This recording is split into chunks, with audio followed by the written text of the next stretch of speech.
আমি বলেছিলাম মুখ্যমন্ত্রী তুমি জেনে রাখো তোমার সিকিউরিটিও একদিন থাকবে না। আজকে তাই মমতা বন্দ্যোপাধ্যায়ের সিকিউরিটি নেই। মমতা বন্দ্যোপাধ্যায়ের সাথে কোনো তৃণমূল কংগ্রেস নেই।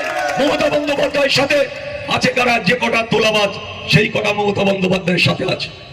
যে মমতা বন্দ্যোপাধ্যায় 2006 সালে যদি আমরা এমএলএ না হতাম, 2011 সালে মমতা বন্দ্যোপাধ্যায় ক্ষমতায় আসতে পারত না। আপনারা দেখেছেন জারাবুল ইসলামরা, আজকে যারা দুলাল বর, অর্জুন সিং এরা যারা বিভিন্ন দলে ঢুকে গেছে, আমিও অন্য দলে ঢুকেছি। আজকে মমতা বন্দ্যোপাধ্যায়ের জন্য আমরা 2007 সালে বিধানসভার ভিতরে ভেঙেছিলাম। মমতা বন্দ্যোপাধ্যায় যেমন নন্দীগ্রাম থেকে চুলির মুঠো ধরে টানতে টানতে পাকা রাস্তায় ফেলে দেয়, সেই সময় মমতা বন্দ্যোপাধ্যায় সেখান থেকে ছুটে বিধানসভায় আসে। বিধানসভা অধিবেশন চলছে, সেই ইন দ্য মিন টাইমে আমরা দেখি মমতা বন্দ্যোপাধ্যায় কানতে কানতে বিধানসভায় ঢুকছে। আচার খেয়ে যেরকম মানুষ, অসহায় মানুষরা যেরকম আচার খেয়ে পড়লে কান্নাকাটি করে মেয়েরা, উনি ঠিক সেইভাবে বিধানসভার গেটে আচার খেয়ে পড়ে কান্নাকাটি করছে।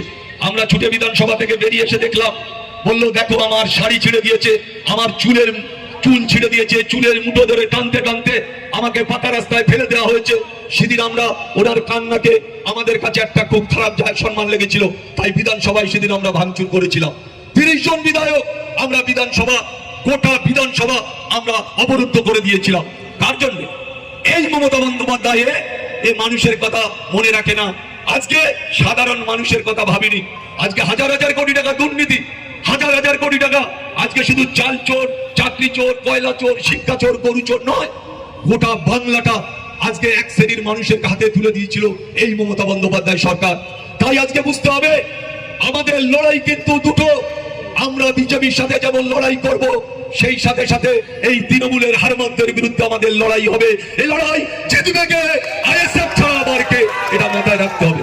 তাই আমরা চাই আপনাদের মতন সৈনিক, আপনাদের মতন লড়ুকো মানুষ, আপনারা ডাক দিলে আপনারা ছুটে আসেন। তাই আপনাদের আমরা নয়নের মণি হিসাবে আজকে আইএসএফ এর কর্মীদের আমরা তাদের সম্মান দিতে চাই, আমরা তাদের মাথায় করে নিয়ে রাখতে চাই। তাই আজকে হাজারে হাজারে আইএসএফ এর কর্মীরা রাস্তায় যখন মিটিং হয়, আইএসএফ একটা ছোট মিটিং ডাকলে হাজারে হাজারে মানুষ উপস্থিত হয়। তাই আপনাদেরকে মনে রাখতে হবে যে আমরা এই লড়াই লড়বো, আমরা এই লড়াই জারি থাকবে। এই লড়াইয়ের নেতৃত্ব দেবে নওশাদ সিদ্দিকী, আব্বাস সিদ্দিকী ভাইজানেরা। তার সৈনিক হিসাবে আমরা তাদের সাথে আমরা আছি।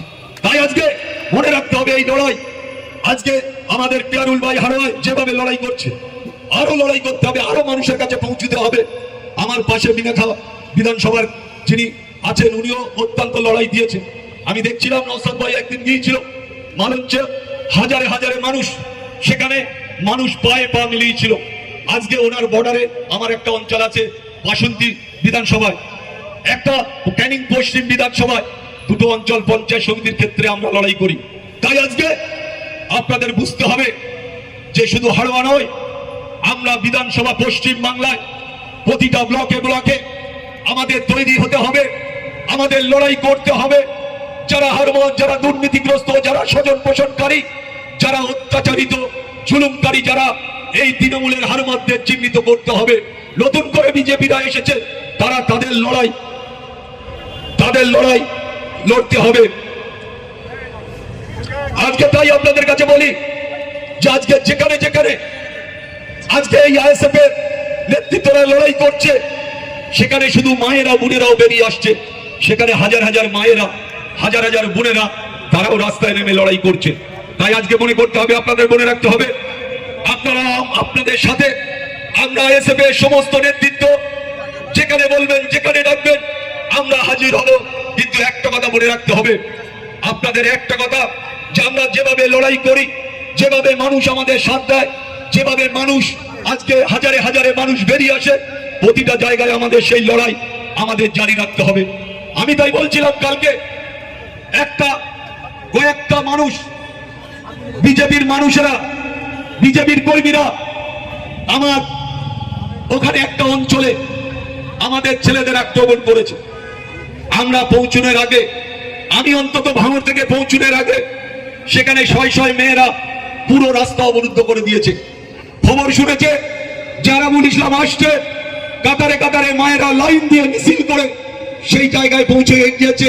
কিন্তু একটা কথা মনে রাখতে হবে, যথেষ্ট আমাদের কর্মীরা আছে, মায়েরা আছে, বোনেরা আছে, ভাইরা আছে, ছোট যারা অল্প বয়সে, যারা 18 বছরের ঊর্ধ্বে যাদের বয়স, তারা ম্যাক্সিমাম আমাদের সাথে আছে। আমরা লড়াইয়ে তাদের সব থেকে, তাদের যেভাবে মানসিকতা নিয়ে লড়াই করে সেটা আমাদের প্রেরণা যোগায়, আমাদের সাহস যোগায়, আমাদের আনন্দ আমরা উপভোগ করি।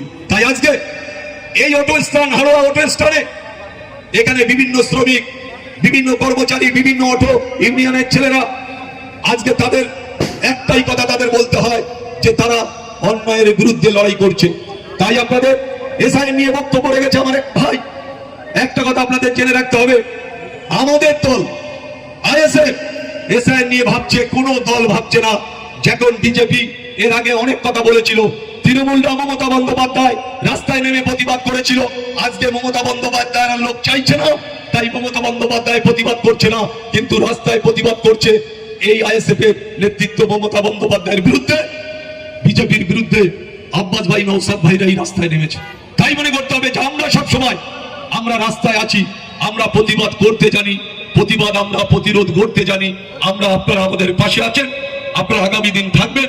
আমরা একসাথে ঐক্যবদ্ধভাবে এই হাড়োয়া, ভাঙড়, মিনেখা, ক্যানিং, রাজারহাট, নিউ টাউন, সমস্ত জায়গা, এধারে বসিরহাট, সমস্ত, আজকে হাসনাবাদ থেকে শুরু করে হিঙ্গলগঞ্জ থেকে শুরু করে সমস্ত কিন্তু আইএসএফ এর ছেলেরা রাস্তায় নেমে প্রতিবাদ করছে।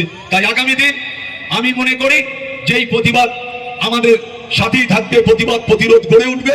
অসহায় মানুষদের পাশে এই আইএসএফই থাকবে, খেটে খাওয়া মেহনতি মানুষের পাশে আইএসএফই থাকবে। আগামী দিন লড়াই হবে, এই লড়াই জারি থাকবে।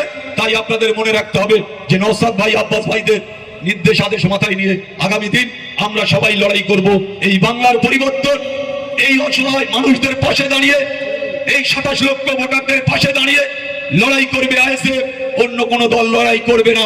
তাই ভাবতে হবে আমরা মাঠে ঘাটে সমস্ত জায়গায় রাস্তাঘাটে আমরা আছি, প্রতিবাদের একটাই নাম নওশাদ ভাইজান, আব্বাস ভাইজান। হয়েছে সংগঠন করার জন্য, আলোচনা জামাতে সংগঠন করার জন্য।